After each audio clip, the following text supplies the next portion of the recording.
नमस्कार पत्रकार मित्रांनो, मी नितीन फुलझाडे, चिखली तालुका पत्रकार संघ अध्यक्ष।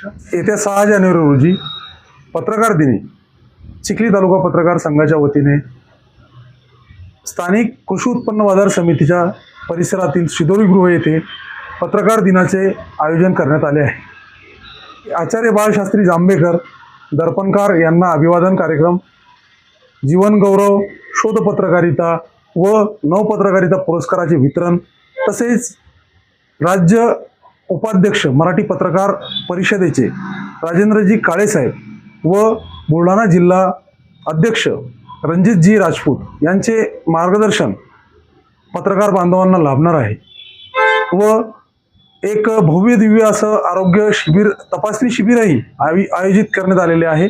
तरी सर्वांना विनंती आहे, चिखली शहर तसेच ग्रामीण भागातील पत्रकार बांधवांना त्यांनी याचा लाभ मोठ्या प्रमाणात घ्यावा, ही विनंती मी चिखली पत्रकार संघाच्या वतीने करीत आहे।